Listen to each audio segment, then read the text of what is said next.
All right. Good afternoon, everybody. We are live on several platforms, including Real-Time Animal Rescue on Facebook and YouTube, and my own personal Facebook platform. And it will soon be shared out to all my personal Facebook platforms and my YouTube. And I'm doing this live stream because we have had some recent situations with coyotes in Louisville, particularly in Crescent Hill, which is the area that the major complaints are coming from, that required some experts to be brought in. And I have been so fortunate to find some of the greatest experts that I can find in Dr. Chris Albert, who is a Mount Washington veterinarian, who just works tirelessly for education purposes, trying to get people to understand animals, trying to get people to know what she lives in the country. So to know what they're capable of and to know what they're all about, as well as being an absolutely phenomenal vet. So thank you very much, Dr. Albert, for joining us. I appreciate you. Brigitte Brilliard, who is driving in her car because she drove all the way to Florence to get an injured opossum. Is that right, Brigitte? That is correct. She has one eye and some neurological problems. Dear God, the poor thing. And Renee Secor from Project Coyote and the carnivore conservation advocate from Project Coyote. And then just this last edition, Lee, I'm going to ask you to move to your left a little bit because you've got that light from the window coming right in behind you and it's kind of blinding us. That's much better, much better. Thank you so much. And we have Reverend Lee Payne, who works up at Cave Hill, has a lot of wildlife interests, and introduced himself to me this afternoon on the phone as the person who's the wildlife specialist at Cave Hill Cemetery. So what I'm going to ask you guys to do is be very quiet when you're not on camera. So if you move, if you have people coming in, just mute your phone real quick so that everybody else can hear while whatever is happening in your little corner of the woods. It's kind of hard sometimes to be able to keep everybody on the same page, but we have a very limited time and I want to make the most of it. So let's start with this. One particular coyote has appeared in Crescent Hill that appears to be a bit aberrant, not doing the things that we normally expect. There are coyotes all over Crescent Hill. We've coexisted for years. They live in the woods. They've walked down our streets. I chased one with a leash thinking it was a German Shepherd several years ago. So, we are used to coyotes. We know where their dens are. We know where their kits are. We do everything to avoid the areas. They mostly run away. There's been one particularly business-like coyote, and I will not use inflammatory language about them, but who has encroached on people's yards, confronted their dogs, confronted the humans, and just is not behaving as you might expect a coyote to behave. So I'm going to start with Dr. Albert really quickly because actually, you know what? I'm going to start with Brigitte because we could lose her signal at any given time because she's driving on the road. So let's start with Brigitte. Talk to us about coyote behavior as you know it and what you would suggest to people who encounter a coyote, especially in an urban area. Sure. Well, I can speak as a homeowner who has had plenty of coyotes residing on the property. I used to live in Oldham County where we had plenty of coyotes that I would hear on a fairly regular basis. And for the most part, they would stay in the back of the woods. Every once in a while, they would come up a little bit closer. And all I had to do was be kind of loud, clap. Maybe if I heard several of them, relatively close, I might bang a couple pots and pans, and they went on their own way. We have all wildlife. Coyotes are no different. They are around us, whether we see them regularly or do not see them regularly. They are there. There are ways that we can coexist with all wildlife. We had mentioned right before we went live that some of these animals have a bad stereotype, and it's because of misconceptions that we have been taught. It's because of storybooks and cartoons. It portrays them in a negative manner. So I appreciate all these people on here being able to say a little bit of truth about them, but they're fairly elusive animals. But with humans going in further and further and encroaching on just natural open habitat, we're going to see more of these animals. It's just a matter of fact. They just don't have any other choices of where to go except closer with people. They try to survive just like we try to survive. Absolutely. But they're not there. They're not there just trying to attack any little pet outdoors or going, up to your doorbell, ringing your doorbell, wanting a handout or to see how you're doing. They just want to be left alone for the most part as well. So everybody stay with us as long as you can. I know some of you have obligations, but stay with us as long as you can, if you will. And thank you for that, Brigitte. Let's go to Project Coyotes, Renee Secor next. And I contacted you at the behest of another person who looked you up and said, this is the one that you want to talk to. Talk to us a little bit about the incursion of coyotes into the urban environment and the problems that has resulted, and what Project Coyote does to help to kind of bust those myths, as Brigitte was just saying, and educate the public on how we can peacefully coexist. Yeah. So I would echo a lot of what Brigitte said. We, as urban environments begin to encroach on natural spaces and kind of that edge zone habitat, as we call it, which is where urban environments meet more, natural kind of wilderness areas, we see coyotes, coming out of those landscapes and trying to find a space to live in this very crowded, increasingly crowded world that we're living in. I think one of the amazing things about coyotes is their adaptability and their perseverance in urban habitats, which some animals are unable to kind of adapt the way that coyotes are, right? We've seen coyotes begin to become more active at night to avoid humans, learn how to cross roads to deal with traffic, shrink their territory sizes in order to come into less conflict with humans in urban environments and travel solitarily versus in packs so they can kind of blend in more, right? So they're doing all these behavioral adaptations in order to coexist with humans. So what we like to say at Project Coyote is we owe them at least a little bit of equal effort on that front, right? And the main source of conflict, which has been proven in urban environments across the country, is human feeding, whether it be intentional feeding, where people are actively feeding animals, which does happen. And I don't know the particulars of your situation in Louisville, but active feeding can happen. But there's also unintentional feeding, city community compost piles, open trash cans, leftover picnic like food, right? Any of these things are also attractants and sources of food for coyotes. And so those attract coyotes and habituate them to human presence. Once they begin to associate people with food, they really lose their kind of natural wild and wary, personality. That's just naturally coyotes are fearful of humans. They're neophobic. So they're afraid of anything new, any aggressive stimuli, anything bold, aggressive.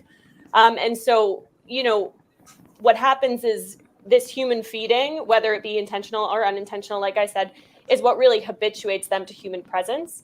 The thing is that once a coyote has become habituated, it doesn't mean that coyote needs to be removed.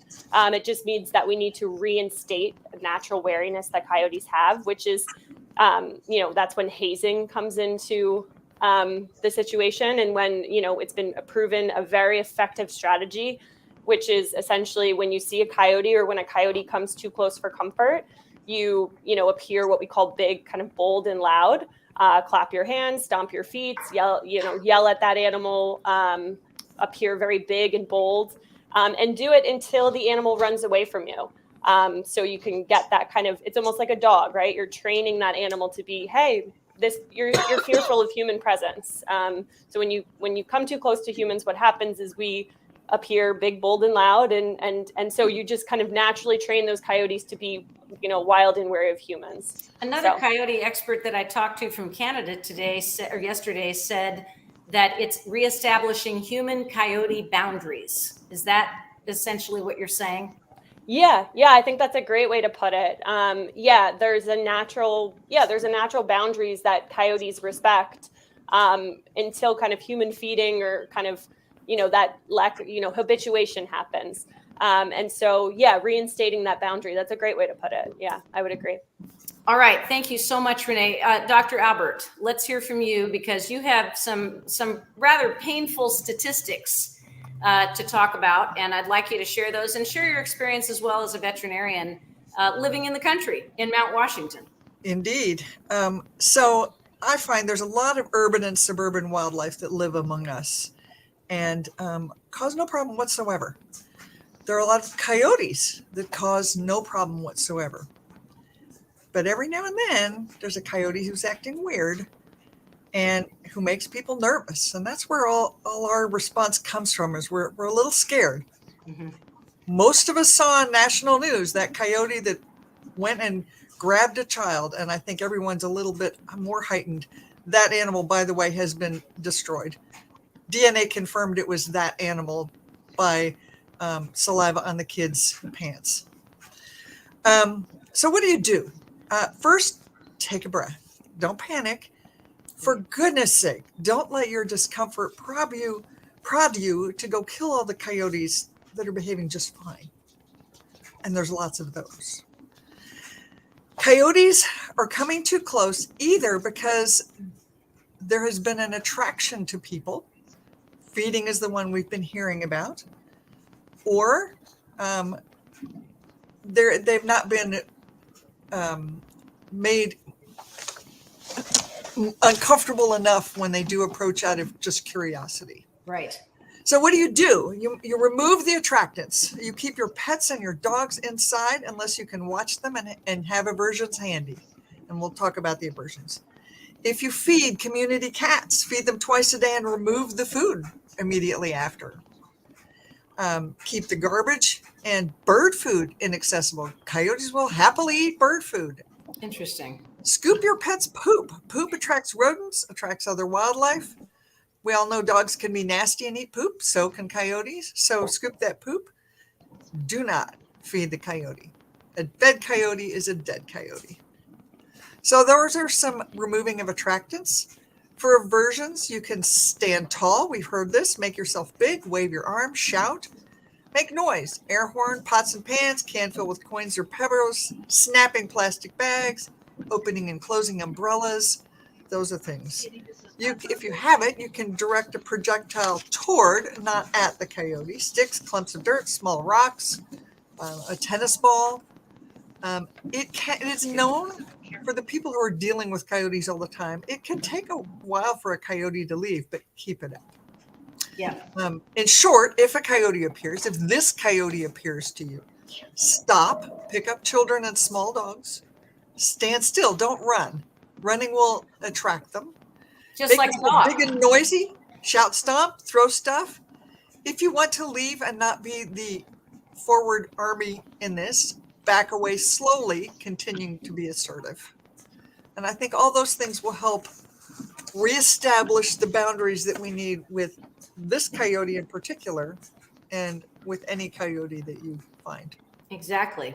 So we have what we would call a diverging opinion, which is always good to have. And, this is not going to be a debate. It's going to be simply a different perspective from Reverend Lee Payne, who works with all kinds of wildlife up at Cave Hill. And I'd just like you to explain the business side of things, working in a cemetery, which is also a wildlife conservation area, basically. I mean, you guys have deer, you've got geese and ducks, and people walk their, animals around it, although they're not allowed to walk them in it. You have funeral processions and ceremonies going on around the clock, I think. So talk to us a bit about your experience, Dr. Payne, with the coyotes in Cave Hill, and give us a little bit of background, because Cave Hill is literally less than a mile from the area where this one particular coyote of concern is. Well, thank you so much. A lot of everything that I'm hearing, I mostly agree with a lot of everything I'm hearing.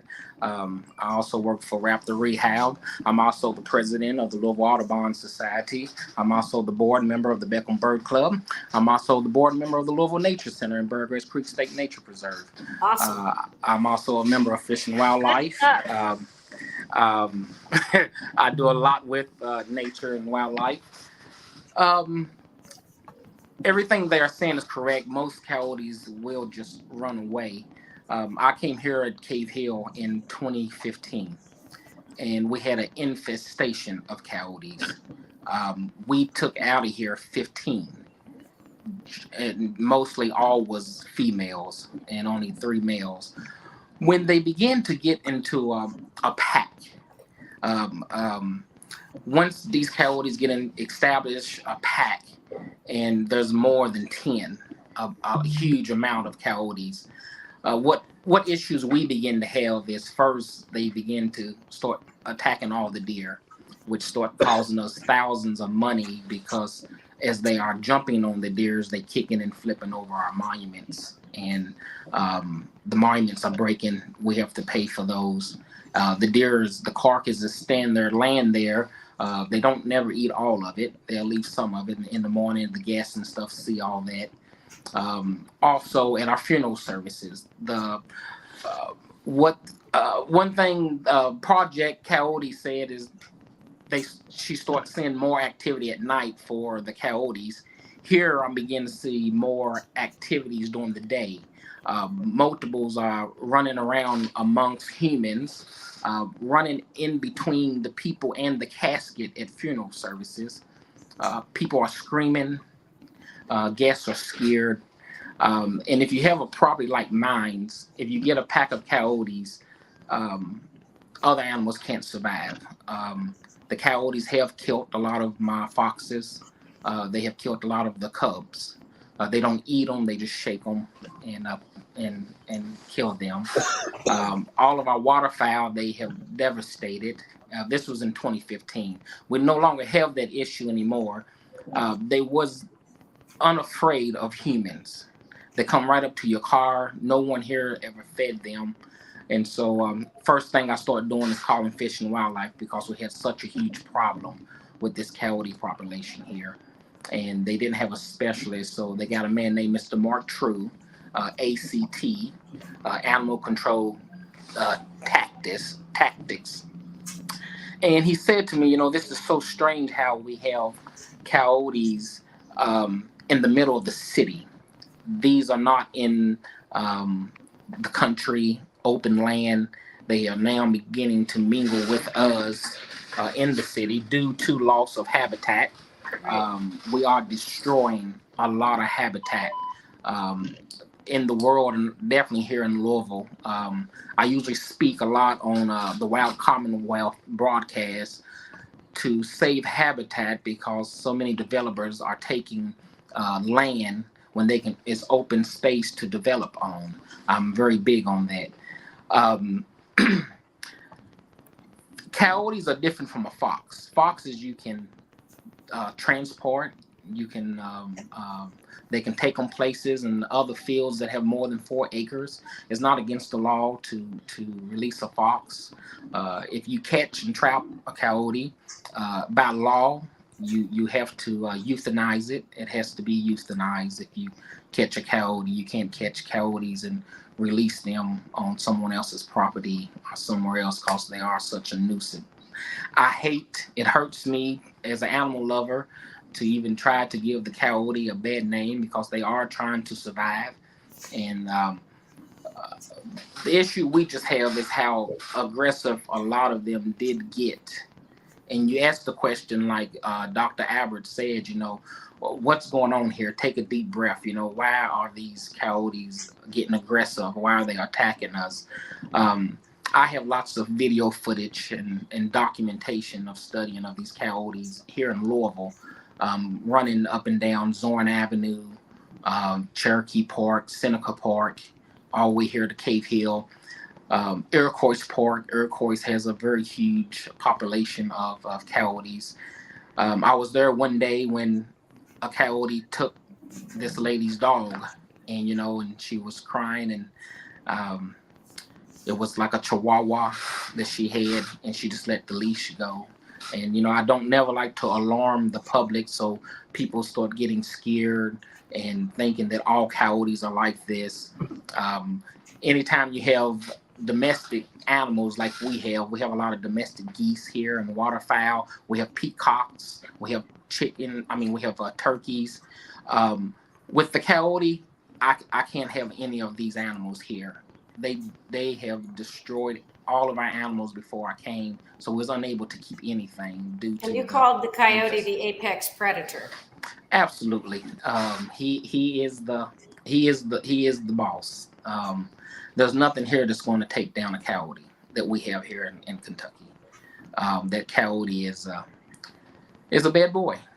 But everything they are saying is correct. Normal coyotes will run away when you stand up, wave your hands, clap. But there's a lot that's not doing that anymore. But that's just where I'm at on it.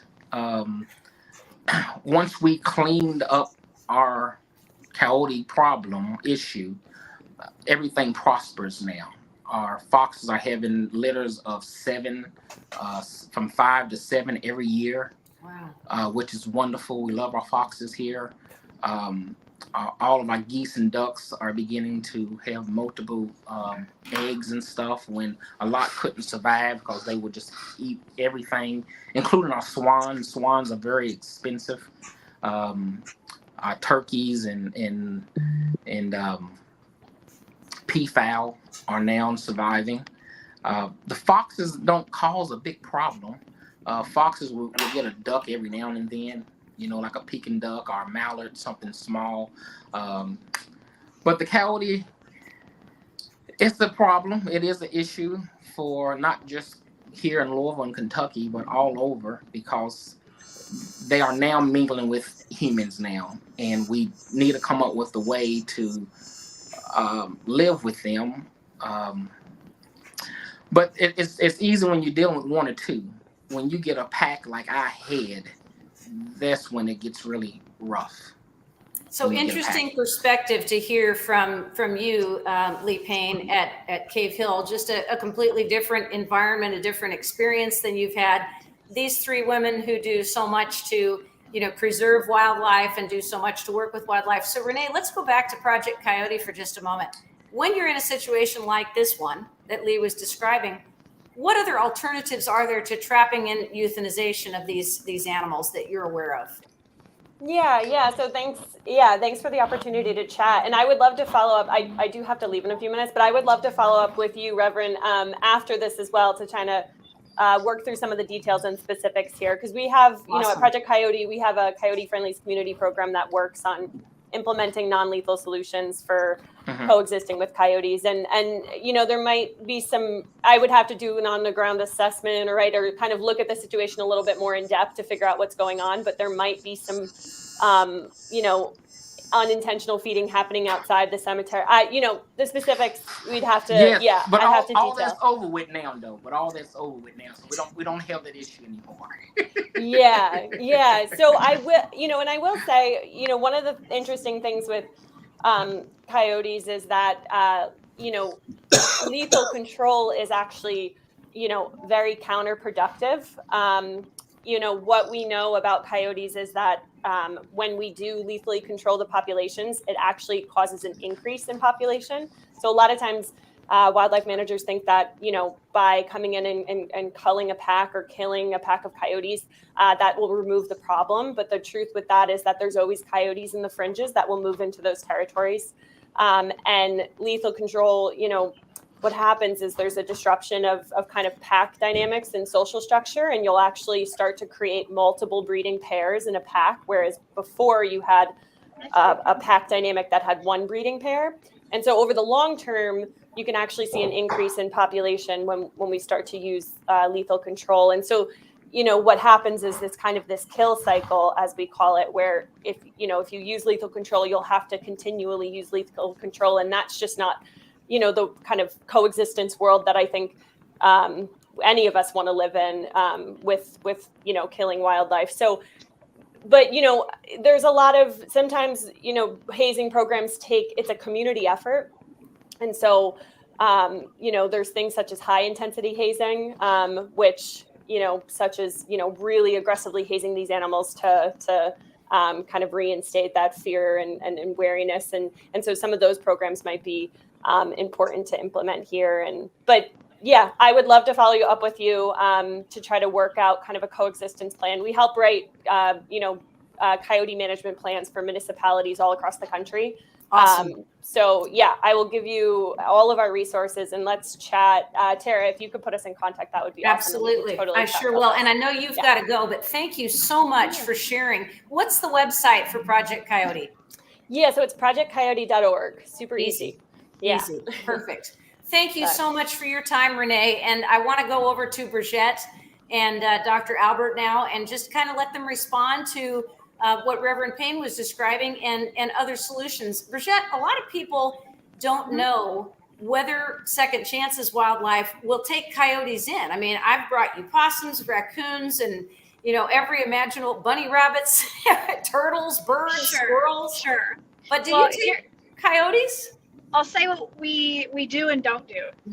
Yes, we have taken coyotes. We would take more coyotes. However, we don't necessarily take any animal, including coyotes, out of the wild when they're perfectly fine. There's no reason for them to come into a captive setting. If it was an injured coyote, we would rehabilitate with the same goal we always have, which would be to get that animal back out into the wild where it belongs. Not everybody is going to have a situation like Cave Hill. And to be honest, if my family was having a funeral, I would not want, I don't know. I had to think about that. I might think it was pretty neat for an animal to run by in the middle of the funeral, but your average person is not going to enjoy that.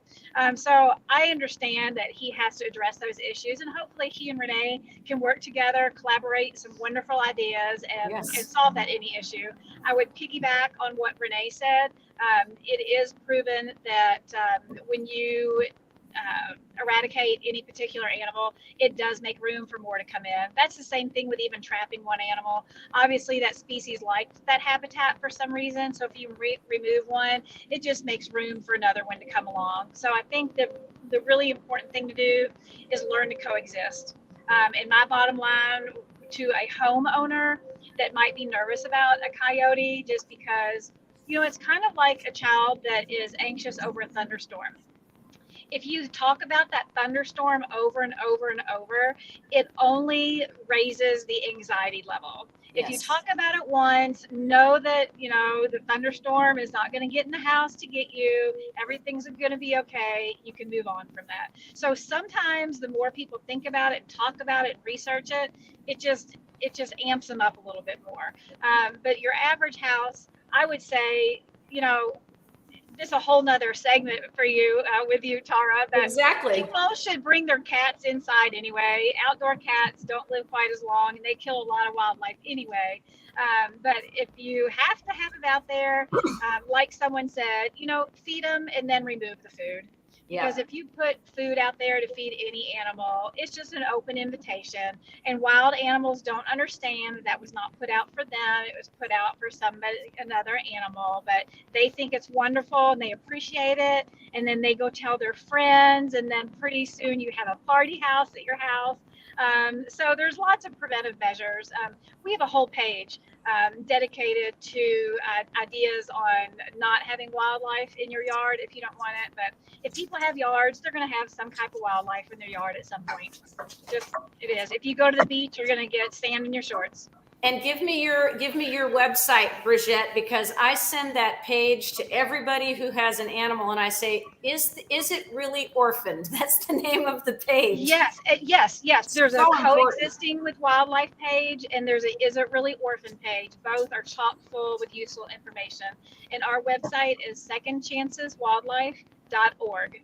Excellent. Mm-hmm. So now I have a question from the peanut gallery here. I've got some folks who are giving us some good comments. And one of the questions that came in for the veterinarian, could it be a brain parasite making a coyote behave differently from most? And he refers to the coyote eats a mouse, that has something in it. I'm just kind of paraphrasing what he's saying, but could it be, illness or disease that is causing a different behavior, or is it strictly behavioral in any of your experiences? I'm not sure you can separate the two. Some people said this coyote was thought to have mange.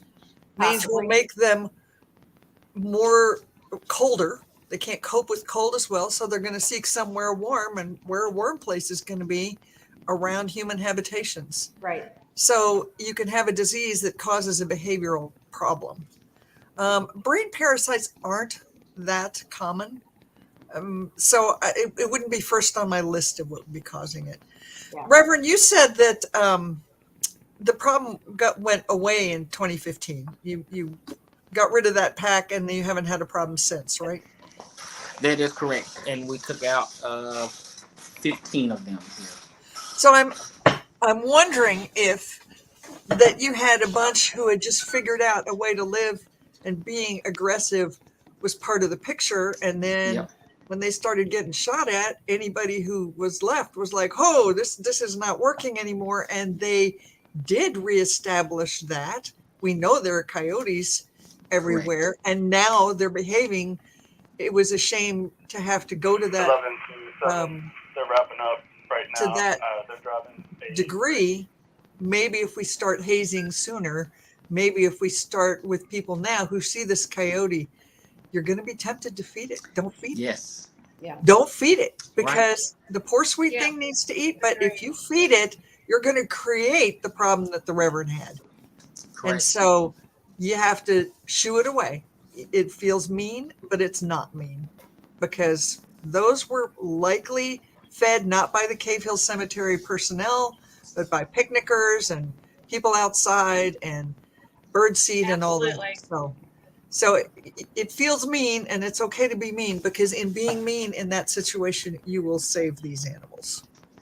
Very good point. And Brigitte, when you have a coyote call, does it make any difference if it's an adult injured coyote or a baby injured coyote? And secondly, do you recommend that people try to transport injured coyotes to you?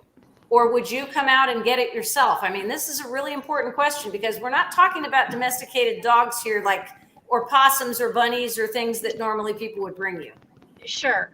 So every situation is so different, Tara. It's so hard to really answer that question.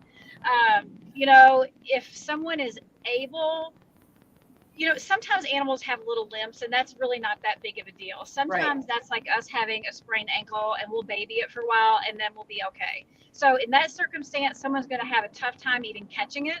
And if they have a tough time catching an animal, and the animal is able to, run away from the person, it probably doesn't need to be rescued in the first place. If it is just a little baby, if it's been by themselves for several hours and we can kind of gauge that, then that baby probably needs some assistance. If the baby is just there for a short period of time, sometimes mom might be in transit, moving her babies or what have you. There's just so many different circumstances, but I can always educate the person that reaches out, and we can figure out if that animal does need help, and then what the course of action would be to take. Yeah, that's very good to know. And we've got both Second Chances and Project Coyote websites in the comments, which is extremely helpful. And Dr. Albert, you're at Mount Washington Animal Clinic, and we really appreciate the feedback that you've given us, because I always say, call the vet. My vet's on speed dial. She's in #1 spot on my favorite places on my phone, and Bridgette's #2. Oh, yeah, So, yeah. It's just so I always important. answer when you call. You always answer when I call, and I'm so grateful to you, because a lot of people call you, and it's very hard when you've got as many animals as you have that you're taking care of to answer every call and to respond to everything, which is why your website is so incredibly important, because you can immediately look at it and say, maybe that bunny isn't really an orphan. Maybe there was a report this morning on River Road. Somebody was talking to me, a doctor was talking to me today about driving in River Road around Harrods Creek, and there were a ton of cops, and they were standing around a baby deer lying in the middle of the roadway. And, that's something that always just gets me, because deer just drop their babies wherever they can, on a golf course, in a shopping center, wherever. Then we've got the Canada geese who are nesting outside of Feeder's Supply, and everybody wants to interfere with them. So, the story is, most of the time we can leave wildlife alone. And if we don't interact with it, because the word wild is in the title and it doesn't mean domestic, if we can just leave it alone, that's fine. But there are also issues that we've talked about, and I know there are resources for people who have I don't even like to call it a nuisance, because a nuisance is nothing to me. I would say, an aggravation or a threat with animals that may be very sick, or that behaviorally desperately need to be retrained. And, people can reach out to those resources if they would like to do so. Dr. Payne, Reverend Payne, I just want to talk to you again for 1 second. I know you're trying to get the cemetery closed up right now because you guys close. I think Yes, you ma'am. close at 5, right? Well, So, 4:45, but you fine. so I hope that you will talk to Project Coyote. I mean, because I think it sounds like a great thing that we came together today, and that you can get some alternative resources if the next coyote shows up and decides to establish the pack in Cave Hill Cemetery. Absolutely. Absolutely. I I love love everything everybody said. Well, thank you for the work you do with Raptors and all the organizations that you work with. I'm going to let Brigitte continue on. Hey, tell us about the possum. I've got to know before we go. Tell us about the possum you rescued. Well, I'm going to have to assess her a little bit better versus just transferring from one crate to another. But she's a very, very special opossum, to say the least. She'll be making her public debut picture-wise at a later date, but she definitely has some head trauma. I'm not positive she can hear. She is missing an eyeball, so she has a lot of strikes against her, but is a healthy weight, eating okay. I'm just going to have to do a better assessment, but I'm glad we have her. That was a little haul to get to her. We normally have people hopefully come in a little bit closer, so we don't have to spend the whole day driving. And, we have and other animals how many to take people care do of. you know that will drive 2 hours one way to get an opossum to save? Yeah, So yeah. here's to Yeah. you, Brigitte. We appreciate Well, you. she'll end up staying forever with us just because we can't release an opossum ethically that is in that bad a shape. So Yeah. Well, thank she'll be you. with us. Yeah, you're Thank you for all your efforts. And Dr. Albert, thank you. Oh, you've got your puppies joining us I in the do. shot now. How precious are they? Thank you so much, Dr. Albert. You're always a calm voice in the midst of a storm with a lot of information that's accurate, and I appreciate you. And Lee, I'm sorry for the experiences that you've had, but appreciate the fact that you were willing to share them, because it's always important to hear different perspectives. And that's what I love about live streaming, is that everybody has a chance to speak, and some questions got to be answered. And guys, I'm sorry that I didn't answer a whole lot of other questions. Many of these are just comments, but I really wanted to give the experts the chance to see what what was going on, and be able to comment on it and share their knowledge with us, as opposed to having a Facebook dialogue, which has been going on for now several days. So thank you for tuning in.